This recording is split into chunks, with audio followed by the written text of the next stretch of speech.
The courthouse was never quiet, but that afternoon the silence felt heavier than noise. Aaliyah Carter sat alone at the end of the long wooden bench, her legs dangling slightly above the tiled floor. Her hands were folded in her lap the way her mother had taught her, neat, still, controlled. She had learned early that stillness was safer. Stillness didn't invite questions. Stillness didn't give adults excuses to misunderstand her. Across the hall behind thick courtroom doors, a man's voice cut through the air. Sharp, loud, certain. "Answer the question," the voice barked. People passing by slowed their steps, pretending not to listen while listening anyway. Aaliyah didn't look up. She already knew that voice. She had been hearing it for the last 40 minutes, aimed straight at her like a spotlight she couldn't step out of. Inside the courtroom, Assistant District Prosecutor Richard Hale stood tall, leaning forward, one hand pressed against the table. His tone carried authority, the kind that expected obedience, not truth. He was yelling now. Not at a lawyer. Not at a witness. At a 16-year-old black girl sitting alone at the defense table. "You expect this court to believe that?" he demanded. "Do you think we're stupid?" Aaliyah lifted her eyes slowly. Her voice, when it came, was calm, almost too calm. "Yes, sir, because it's what happened." That calmness annoyed him more than tears ever could. Hale scoffed, pacing once like a man performing for an invisible audience. "I've seen this story before," he said. "Girls like you always say the same thing when they're caught." The words "girls like you" landed in the room and stayed there. The judge watched, the clerk kept typing, no one interrupted. Aaliyah felt her throat tighten, but she didn't cry. Crying would only confirm what they already believed. Instead, she pressed her thumb into her palm beneath the table, a small reminder that she was still here, still breathing, still telling the truth. In the back of the courtroom, the door opened quietly. No one noticed at first. A woman stepped inside and stopped just beyond the threshold. She took in the scene in one slow glance, the raised voice, the child at the table, the imbalance of power playing out in plain sight. Aaliyah felt it before she saw it, that familiar presence, that steady energy. She didn't turn around, she didn't need to. Because what everyone else in that courtroom didn't know, what the prosecutor couldn't possibly imagine, was that the person who had just arrived was about to change everything. Aaliyah Carter had learned how to read rooms before she learned long division. She learned it in school hallways where teachers watched her more closely than the others. In grocery stores where security guards followed her mother aisle to aisle without pretending anymore. In offices where adults smiled politely but spoke to her slower, louder, as if intelligence needed permission to exist in a body like hers. At 16, Aaliyah knew how the world worked, or at least how it worked for her. Keep your voice even. Don't give them attitude. Answer exactly what you're asked, nothing more. Her mother had never said these things out loud. She didn't have to. Life had done the teaching for them both. They lived in a modest apartment on the edge of the city, clean, quiet, and carefully maintained. Monica Carter worked long hours, unpredictable hours. Some nights she came home late, shoulders tense, eyes carrying a weight she never shared. When Aaliyah asked questions, Monica always smiled the same calm smile and said, "Work stuff." Then she'd change the subject, ask about school, about homework, about anything safer. Monica raised her daughter with rules built around survival disguised as discipline. Respect mattered, honesty mattered more, and silence sometimes mattered most of all. That silence was what followed Aaliyah into the courthouse. The accusation itself felt unreal to her, a missing item, a chain of assumptions, a version of events that moved faster than facts ever did. Someone else's mistake had found its way to her name, and once it did, it stuck. She was questioned at school, then at home, then summoned here to a building that smelled like old paper and judgment. She kept waiting for someone to say, "This doesn't make sense." No one did. Assistant District Prosecutor Richard Hale saw the case differently. To him it was clean, simple, efficient. Hale had built his reputation on numbers, convictions, closed files, cases that moved quickly through the system. He didn't like complications. He didn't like hesitation. And he definitely didn't like defendants who didn't act the way he expected them to. Aaliyah didn't fit his script. She didn't cry when confronted. She didn't stumble over her words. She didn't apologize for things she didn't do. That unsettled him.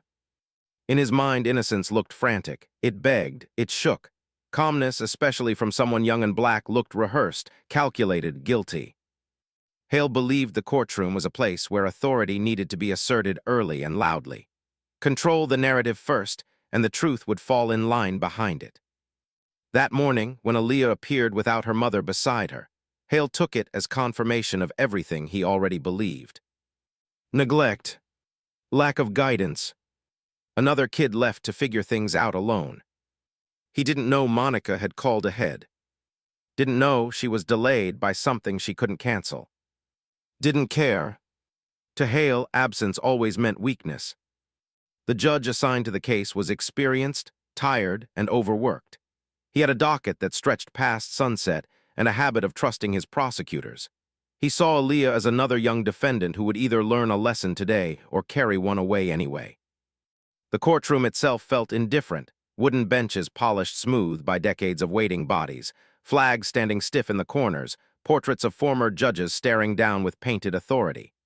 This room had seen tears, rage, confessions, lies. One more case wouldn't change it. But for Aaliyah, this room felt like a test she hadn't studied for. She sat at the defense table, spine straight, eyes forward, heart beating too loudly in her ears. She answered questions clearly, even when they twisted her words.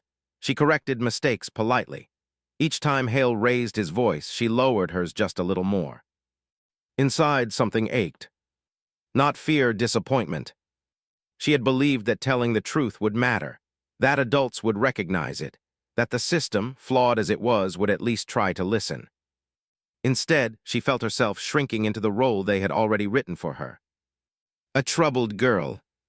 A convenient answer. And still she waited.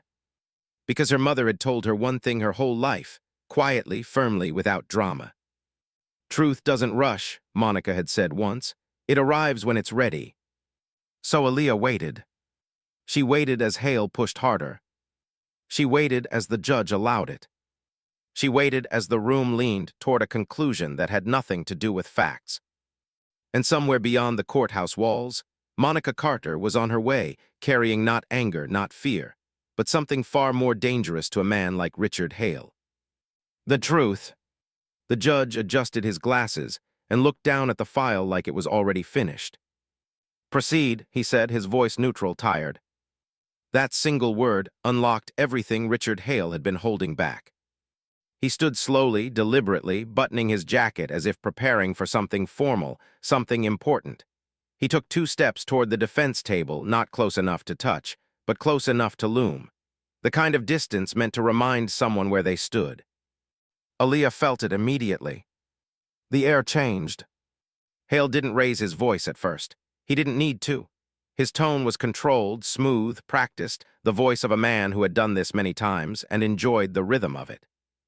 Aaliyah Carter, he began, reading her name from the file even though he'd already said it a dozen times that day.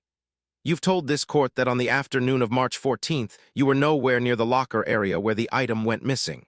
Is that correct? Yes, sir, Aaliyah answered. She kept her hands folded, her back straight, her eyes level. Hale nodded slowly, like a teacher indulging a student who hadn't studied. And yet, he continued, multiple students place you there. Surveillance footage shows you entering the hallway, and the item was reported missing minutes later.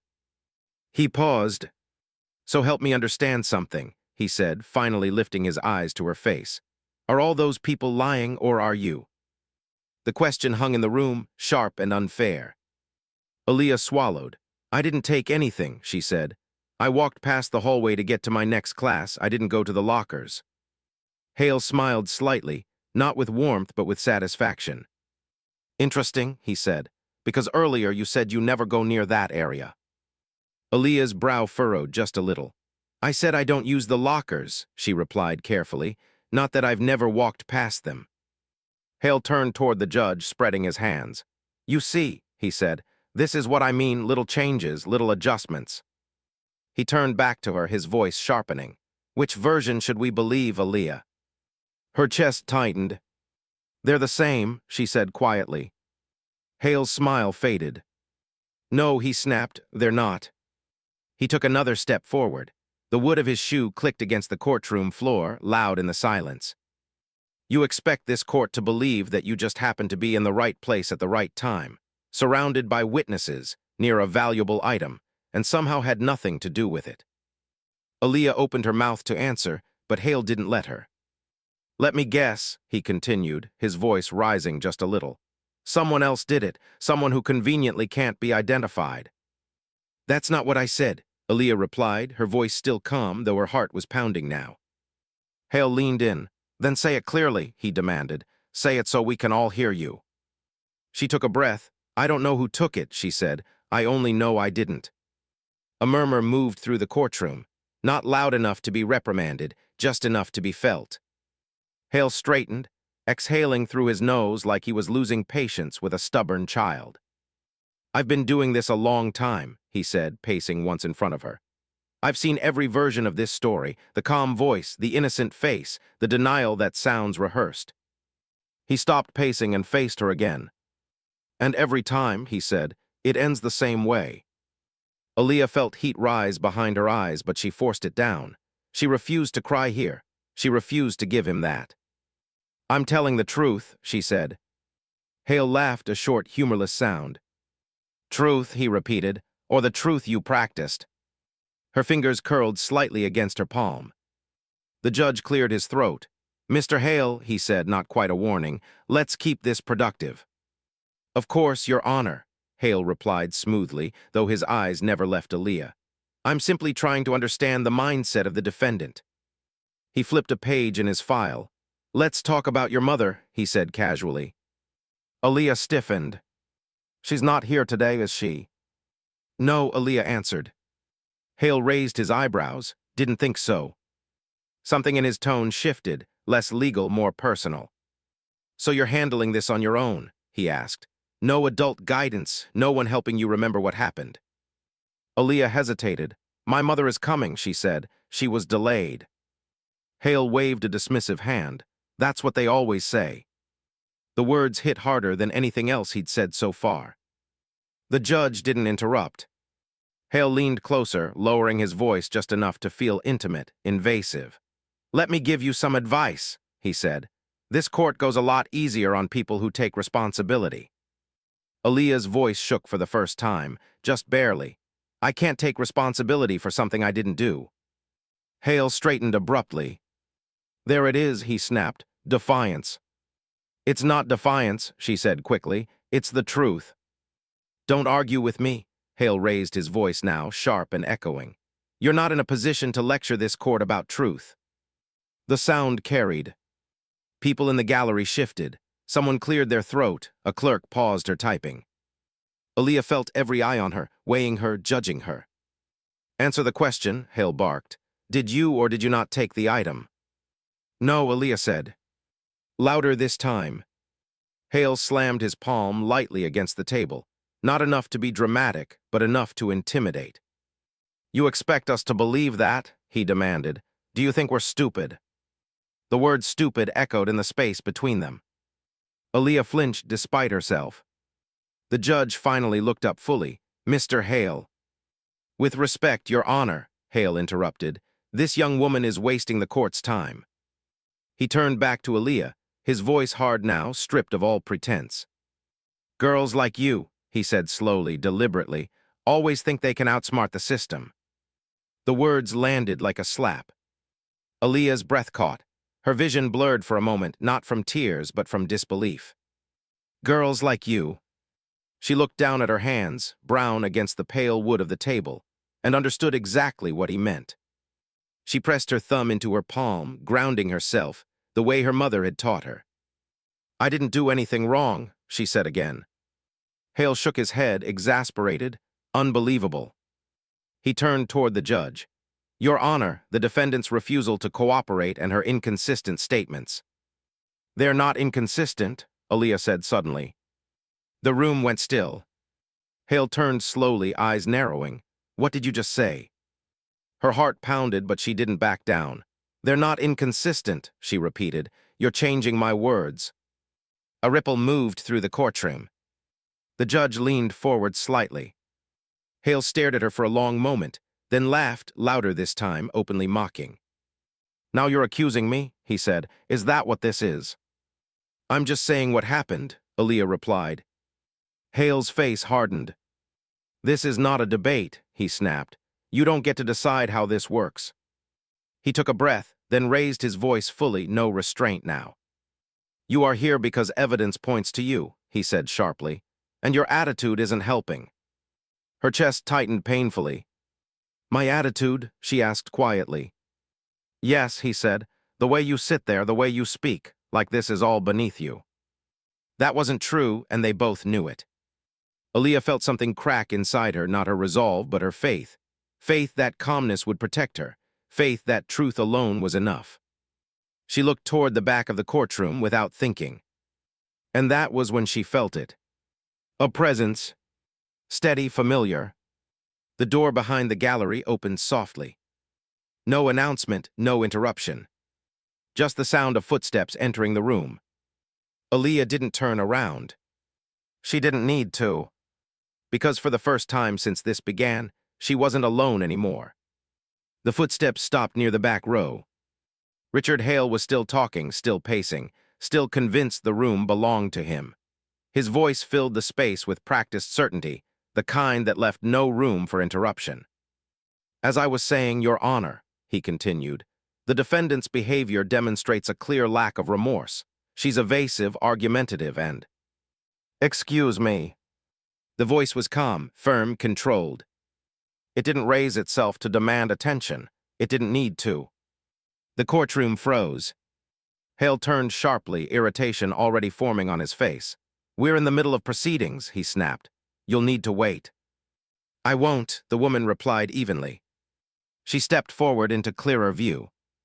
Mid-40s, professional attire, no wasted movement. Her eyes were focused, not angry, assessing. The kind of gaze that didn't react emotionally because it didn't have to. The judge straightened. Ma'am, identify yourself. The woman inclined her head politely.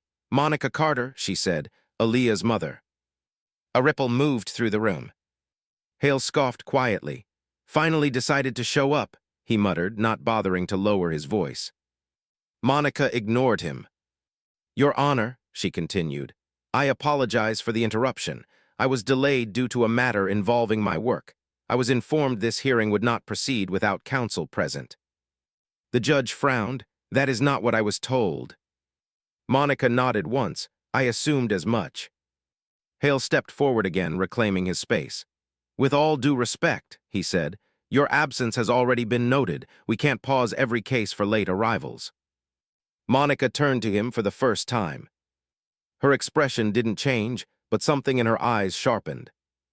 Are you the prosecutor who's been questioning my daughter? She asked. Hale bristled. Assistant District Prosecutor Richard Hale, he said, straightening. And yes, I am. Then I need you to stop speaking to her immediately, Monica replied. The gallery gasped softly. Hale laughed in disbelief. You don't get to issue commands in my courtroom. Monica reached into her bag slowly, deliberately. Every movement was measured. She removed a leather wallet and placed it gently on the table in front of the judge. She didn't slide it. She didn't toss it. She set it down like something that carried weight. Before you continue, she said calmly, I believe the court should be aware of who I am. The judge opened the wallet. His posture changed instantly. Hale noticed. What is that? Hale asked sharply. The judge cleared his throat. Ms. Carter is a federal investigator, he said carefully. Silence. The word federal settled into the room like dust after a collapse. Hale's smile faltered just for a second before he tried to recover. That's irrelevant, he said quickly. This is a state matter. Not when procedure is violated, Monica replied. She turned to the judge. With respect, Your Honor, my daughter has been questioned aggressively without counsel present. Her statements have been mischaracterized, and she's been subjected to language that borders on intimidation. Hale scoffed. That's a dramatic interpretation. Monica looked at him again. You raised your voice at a minor, she said. You implied guilt based on demeanor. You referenced her absence of parental supervision as evidence of character. All of that is on record. Hale's jaw tightened. I was doing my job. No, Monica replied evenly. You were doing what you thought you could get away with. Aaliyah sat frozen, heart racing. She had never seen her mother like this, not angry, not emotional, just unmovable. The judge leaned back in his chair. "Mr. Hale," he said slowly, "did you raise your voice at the defendant?" Hale hesitated. "I spoke firmly." "Did you use the phrase, 'girls like you'?" the judge asked. Hale opened his mouth, then closed it. Monica spoke instead. "He did." The judge sighed. Monica continued. "I listened to the proceedings from the hallway before entering, long enough to understand the tone." Hale snapped, "You were eavesdropping." "I was observing," she corrected. "There's a difference." The judge held up a hand. "Enough." He turned to Hale, "Step back." Hale obeyed reluctantly. The judge then addressed Aaliyah directly, his tone noticeably softer. "Young lady, do you have legal representation?" Aaliyah glanced at her mother, then back at the judge. "Not yet, sir." The judge nodded. "That changes now." Hale stepped forward again. "Your Honor, the evidence." "The evidence will wait," the judge said firmly. "So will you." Hale's face flushed.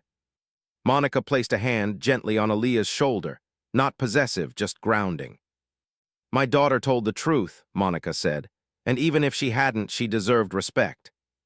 The judge looked at the file again, slower this time, more carefully. "I'm calling a recess," he said, "effective immediately." The gavel struck once. Hale stood stunned. As people began to rise and whisper, Monica leaned down slightly toward her daughter. "You did exactly right," she whispered. "You stayed honest." Aaliyah finally let out the breath she'd been holding for hours. Across the room, Richard Hale watched them, the balance of power shifting in real time. And for the first time since the hearing began, he understood something he hadn't considered before. This case was no longer under his control. And it never really had been. The courtroom emptied slowly, like a room releasing a held breath. People stood in clusters, whispering just loud enough to pretend they were. The earlier confidence that had filled the space was gone, replaced by uncertainty, the kind that comes when authority is questioned out loud for the first time. Aaliyah stayed seated. Her legs felt weak, but her spine stayed straight. She stared at the surface of the table in front of her, tracing the grain of the wood with her eyes, grounding herself in something solid. Everything that had just happened felt unreal, like the aftermath of a storm she'd been standing inside without knowing it. Her mother remained beside her. Monica Carter didn't rush. She didn't fuss. She stood quietly, one hand resting on the back of Aaliyah's chair, as if reminding the room and her daughter that she was there now, that she had always been there, even when unseen. Richard Hale gathered his files with sharp, irritated movements. Papers slid into folders too roughly. A pen clattered to the table. He didn't look at Aaliyah. He didn't look at Monica. But he felt them. The balance of the room had shifted, and he hated that more than anything. Outside the courtroom, the hallway buzzed with restrained energy. Court officers murmured to each other. A clerk avoided eye contact with Hale altogether. The judge disappeared through a side door, his expression unreadable. Monica guided Aaliyah to a bench near the window. Only then did Aaliyah's shoulders sag. "I thought I messed up," she whispered, barely audible, "when I spoke back." Monica sat beside her. "You didn't speak back," she said gently. "You spoke up, there's a difference." Aaliyah nodded, but doubt still flickered behind her eyes. "He kept changing my words," she said. "I didn't know how to stop it." Monica exhaled slowly. "That's the point," she said. "They make it feel like you can't." Aaliyah looked at her mother then, really looked at her. The calm, the control, the authority that didn't need to announce itself. "You were listening the whole time?" Aaliyah asked. "Long enough," Monica replied. She didn't say more, she didn't need to. Across the hallway, Hale stood speaking in hushed tones to another prosecutor. His voice was tight now, clipped. Gone was the ease he'd carried earlier. He glanced over once, just once, and caught Monica's eye. She didn't look away. That unsettled him. He had spent years mastering courtrooms, reading judges, anticipating reactions, using pressure like a tool. But this quiet dismantling was unfamiliar territory. He had assumed Monica Carter was just another absent parent, a liability, someone who wouldn't show up or wouldn't matter. He had been wrong. And wrongness to a man like Hale felt dangerous.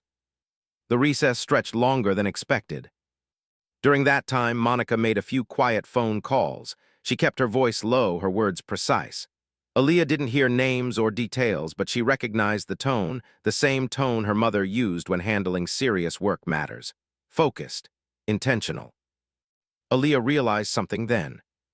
This wasn't just about her case anymore. Inside the judge's chambers, the atmosphere had changed as well. The judge sat back in his chair, reading through the file again, slower this time. What he had skimmed earlier, he now examined. Statements, time stamps, notes from school officials that suddenly felt less reliable under scrutiny. He replayed moments from the hearing in his mind. The raised voice, the phrasing, the way the girl had been treated not as a minor, but as an inconvenience. He rubbed his temple. Experience had taught him many things, including when to recognize a misstep before it turned into something worse. When the court reconvened, the energy was different. Richard Hale returned to his table, posture stiff. He no longer looked relaxed. The confidence that once bordered on arrogance had been replaced by calculation. Aaliyah noticed. She noticed how he avoided looking directly at her now. How his jaw tightened when Monica took her seat beside her daughter, no longer relegated to the background. The judge entered. "Before we proceed," he said, voice steady but deliberate, "I want to clarify the scope of this hearing." Hale straightened. "Your Honor." The judge held up a hand. "I will speak." Hale closed his mouth. The judge turned his attention to Monica. "Ms. Carter, given your professional background, I understand you have concerns regarding how this case has been handled so far." "Yes," Monica replied calmly, "I do." "Then you may raise them," the judge said, "one at a time." Hale stiffened. Monica stood. She didn't raise her voice. She didn't gesture dramatically. She spoke the way people do when they know the weight of their words. "First," she said, "my daughter was questioned in an adversarial manner without counsel present. She is a minor." Hale interjected. She waved. "No," Monica said, cutting him off without raising her tone. She did not waive her right to counsel. She answered questions under the assumption that honesty would protect her. The judge nodded slightly. "Second," Monica continued, "statements attributed to my daughter were paraphrased inaccurately. This is documented." She produced a small notepad and handed it to the clerk, who passed it to the judge. Hale shifted in his seat. "Third," Monica said, "demeanor was treated as evidence. Calmness was interpreted as guilt. That is not legal reasoning, that is bias."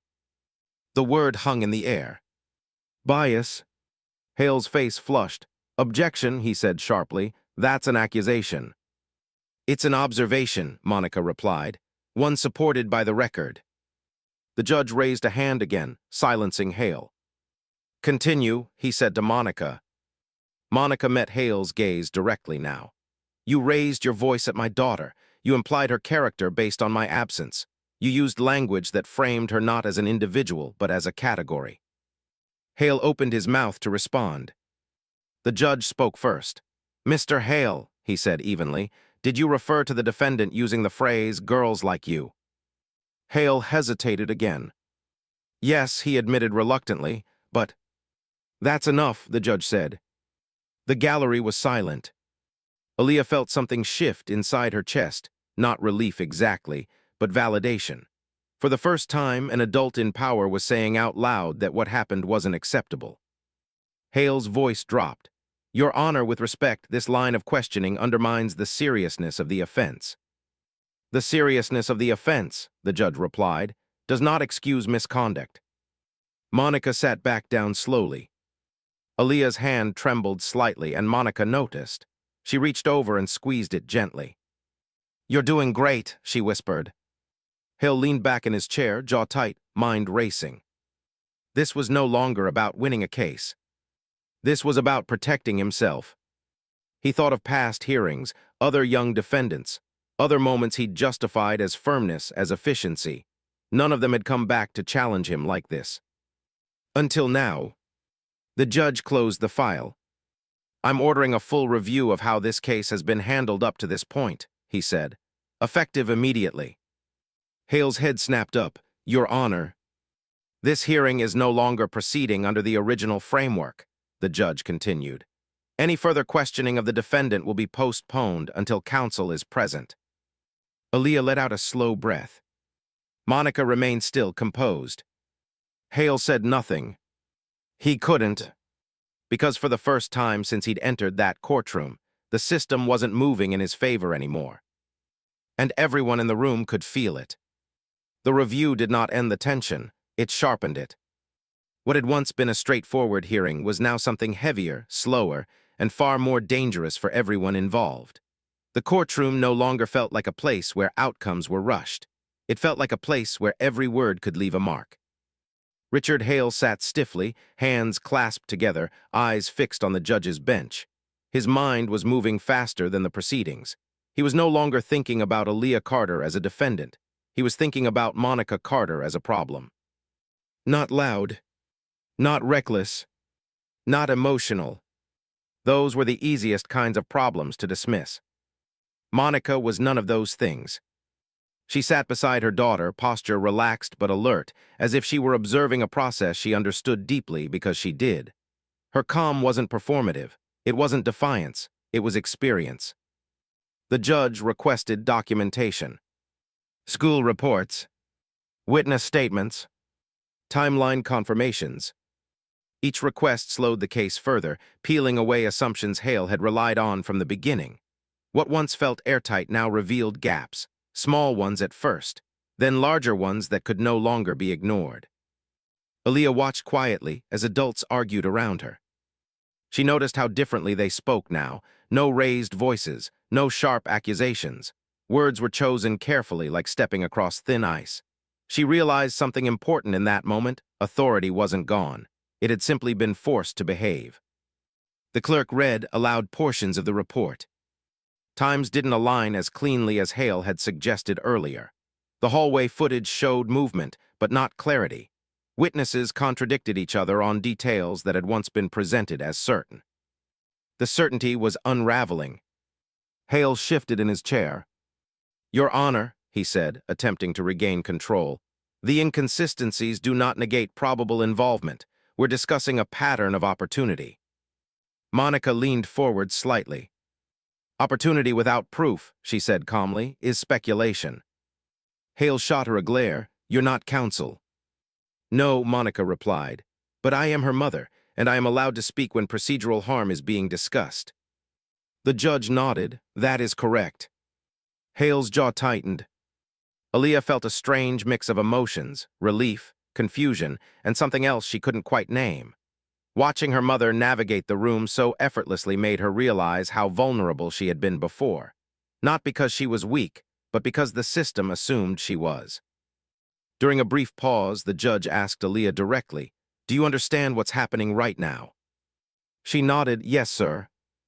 Do you feel you've been treated fairly today? He asked. The question caught her off guard. She hesitated, glancing at her mother. Monica didn't speak. She didn't nod. She didn't guide her. She let Aaliyah answer for herself. No, Aaliyah said finally. Her voice didn't shake. Not at first.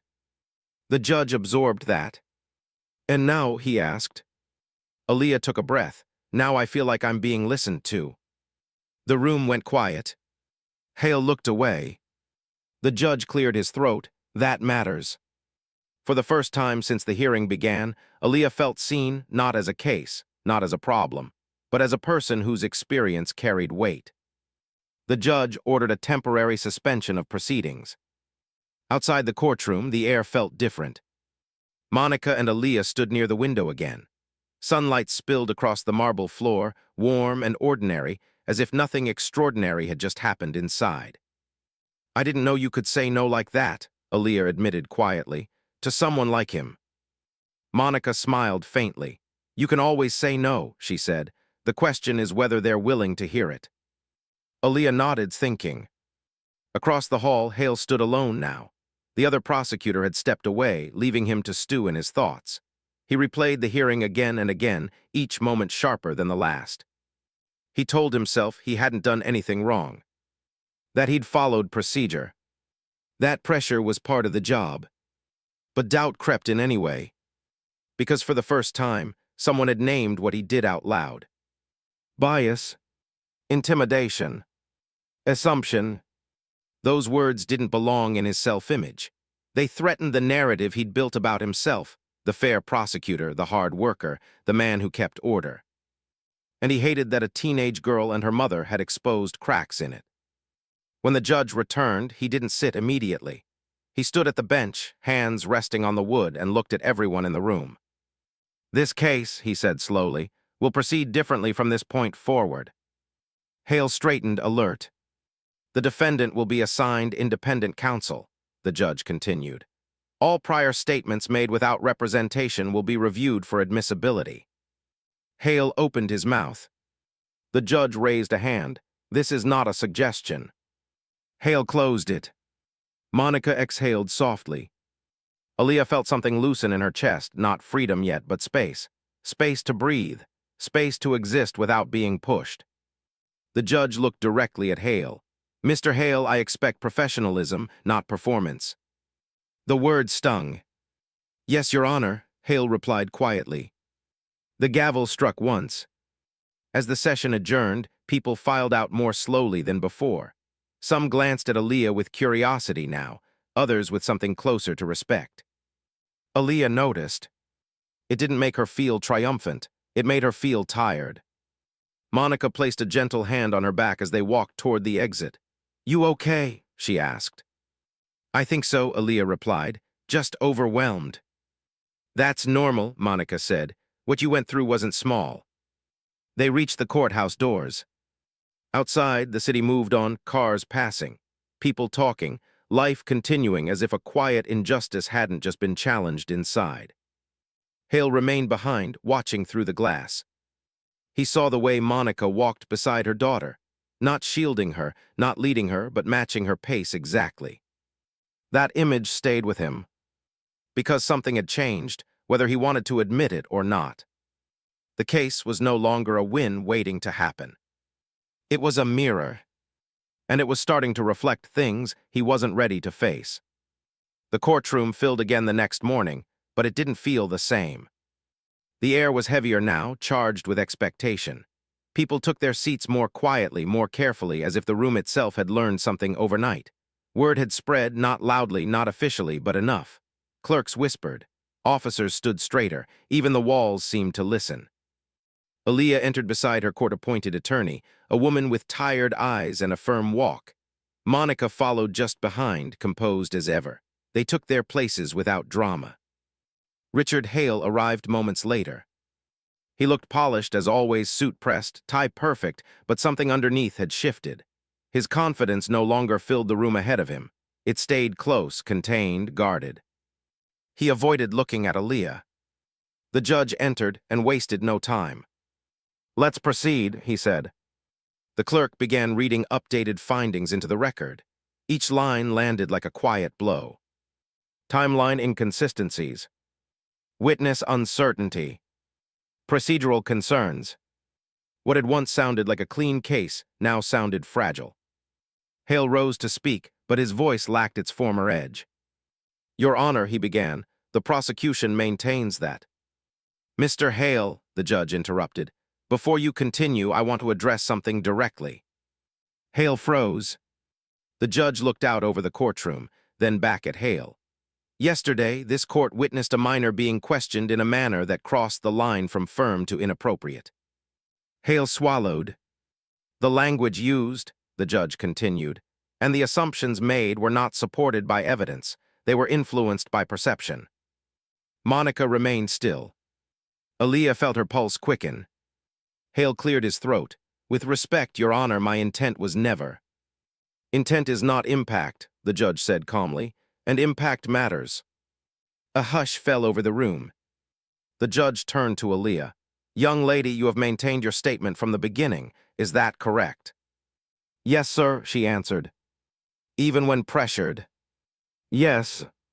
The judge nodded slowly. That consistency carries weight. Hale stood silent. The judge then addressed the attorney representing Aaliyah. Counsel, you may proceed. The attorney stood. Your Honor, we move for immediate dismissal of charges based on insufficient evidence and prosecutorial misconduct. The word misconduct echoed. Hale's head snapped up. That's a serious accusation. It's a documented one, the attorney replied evenly. She outlined the errors, the mischaracterizations, the absence of counsel, the reliance on demeanor instead of fact. Each point chipped away at the foundation Hale had built. Hale finally spoke again. Your Honor, I acknowledge certain procedural missteps. However, dismissal would be excessive. The judge leaned back. Excessive compared to what? He asked. A minor being publicly humiliated, a case built on assumption. Hale had no answer. Monica rose slowly from her seat. Your Honor, she said respectfully, may I address the court? The judge nodded. Monica turned slightly, not toward Hale but toward the room. I want to be clear, she said. This isn't about embarrassment, it's about accountability. She paused. My daughter was treated as a stereotype before she was treated as a person. Her calm was seen as guilt. Her silence was seen as strategy. Her presence alone was enough to make her suspect. Hale shifted uncomfortably. This is not unique, Monica continued. It's common and it's dangerous. She looked directly at the judge. If this case continues, the message is clear that a child's dignity is negotiable. That truth must sound a certain way to be believed. The judge listened intently. Aaliyah felt tears sting her eyes for the first time, not from fear, but from being defended so completely. Hale stood abruptly. Your Honor, this is becoming a spectacle. The judge's expression hardened. No, he said firmly, this is becoming transparent. He turned to the clerk. Read the surveillance summary. The clerk complied. The footage did not show Aaliyah taking anything. It showed her walking past, nothing more, nothing less. The judge closed his eyes briefly, then opened them. I am dismissing all charges against Aaliyah Carter, he said clearly, effective immediately. For a moment, no one moved. Then the words sank in. Dismissed. Aaliyah's breath caught. Her attorney squeezed her arm. Monica closed her eyes briefly, not in relief, but in resolve. Hale stared forward, stunned. The judge wasn't finished. Furthermore, he continued, this court is referring this matter for internal review regarding the conduct of the prosecution. Hale's face drained of color. This is not punitive, the judge said. It is necessary. The gavel struck. Aaliyah felt the weight lift, slowly, completely. She stood, legs trembling but stronger than before. As people rose and murmured, Hale remained seated. Monica turned to him then. Not with anger, not with triumph, with expectation. This could have gone differently, she said quietly. You had choices. Hale didn't respond. Aaliyah walked out of the courtroom with her head high. Behind her, the system sat in silence, forced, for once, to look at itself. And in that moment, justice didn't roar. It stood still. The courthouse doors closed behind Aaliyah with a soft, final sound that felt nothing like an ending, more like a release. Outside, the afternoon light washed over the steps in pale gold. Cars passed. People talked. Someone laughed somewhere down the block. The world had not stopped for what had just happened, and somehow that made it feel more real. Justice hadn't arrived with spectacle. It had arrived quietly, deliberately, and then stepped aside to let life continue. Aaliyah stood at the top of the steps for a moment, breathing. Her chest still felt tight, like she had been holding something heavy for too long and didn't quite know how to set it down. The word dismissed echoed in her mind, not loudly, not triumphantly, but steadily. It didn't erase what she'd felt inside that courtroom. It didn't undo the way she'd been spoken to, but it gave those moments a boundary, an end. Monica stood beside her, eyes scanning the street out of habit, not concern. You okay? She asked gently. Aaliyah nodded, then shook her head, then nodded again. I think so, she said. I just feel tired. That makes sense, Monica replied. You carried a lot. They began walking down the steps together, their pace unhurried. For the first time since the accusation had surfaced, no one was watching Aaliyah with suspicion. No one was measuring her posture, her tone, her expression. She was just a girl walking beside her mother. Behind them, inside the courthouse, Richard Hale remained seated long after the room emptied. The judge had left, the clerk had packed up, even the bailiff had stepped outside. Hale sat alone at the table, staring at the closed file in front of him. Dismissed. The word cut deeper now than it had when it was spoken. He told himself he would appeal the review, that he would defend his record, that this was one isolated incident blown out of proportion by optics and emotion. But none of those thoughts settled easily. Because when he replayed the hearing in his mind, honestly, without justification, he saw it. The raised voice, the assumptions, the moment he'd stopped listening and started asserting. He remembered the phrase he'd used so casually. Girls like you. He had said it without thinking, which meant he had thought it long before. Hale closed the file and stood. He didn't know what consequences would come. He only knew this: the system he trusted to protect him had paused, just long enough to notice. That pause unsettled him more than any reprimand could have. Across town, Monica and Aaliyah rode home in silence. Not the tense silence of before, but a softer one, the kind that doesn't demand filling. Aaliyah watched the city pass by through the car window. Familiar streets looked different now, not because they had changed, but because she had. Mom, she said after a while. Yes. Why didn't you tell me, Aaliyah asked, about your job? Monica smiled faintly. Because I didn't want it to become armor, she said. I wanted you to know your voice mattered even without it. Aaliyah considered that. I didn't feel like it mattered. I know, Monica said quietly, and that's the problem. When they reached home, the apartment felt smaller than usual, but warmer too.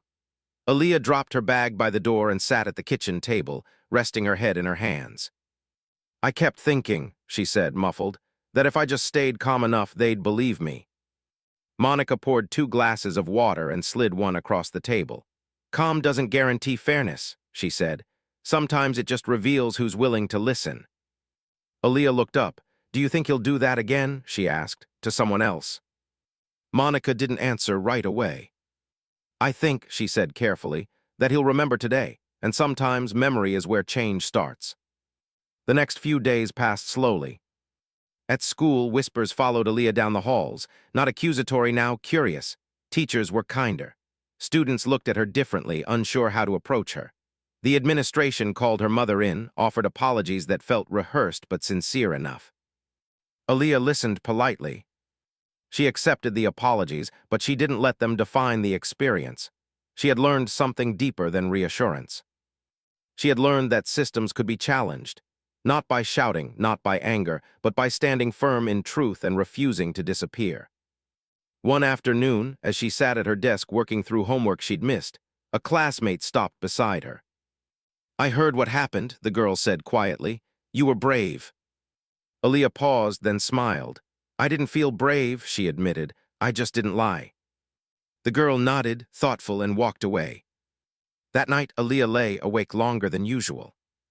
She replayed moments from the courtroom, the fear, the humiliation, the way her voice had almost disappeared under Hale's.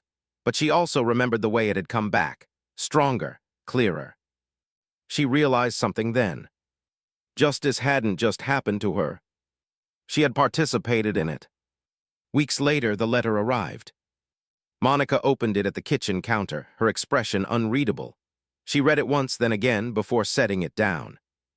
They're proceeding with a formal review, she said, of the prosecutor's conduct. Aaliyah nodded. Good. Monica studied her daughter. You don't sound surprised. I'm not, Aaliyah said. He didn't think anyone would check him. Monica smiled, not proudly but knowingly. That night, as they sat together watching the city lights flicker on outside the window, Aaliyah spoke again.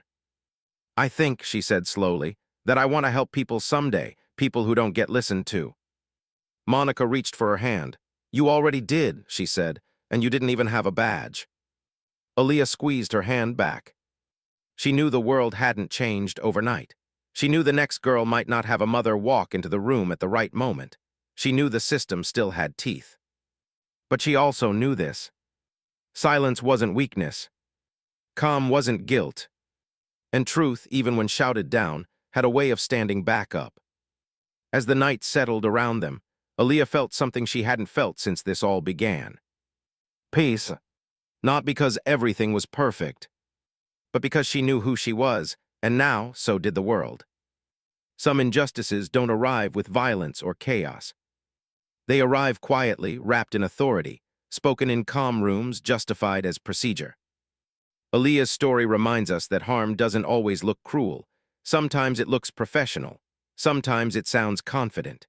And sometimes it hides behind the belief that power is always right. She didn't win because she shouted.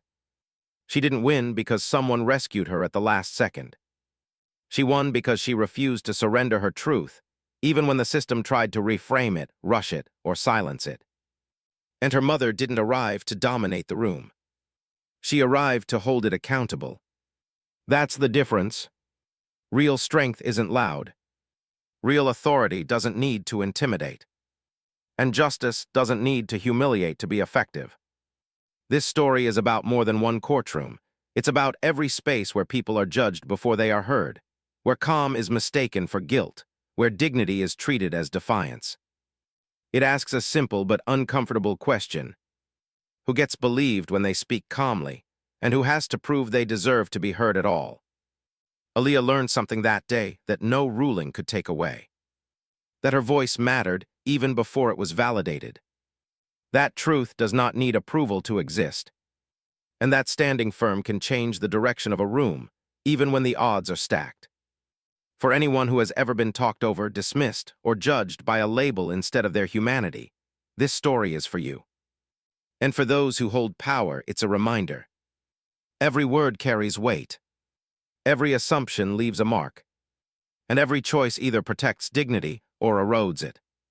If this story touched you, share it with someone who needs to remember that their truth is enough, even when the world tells them otherwise.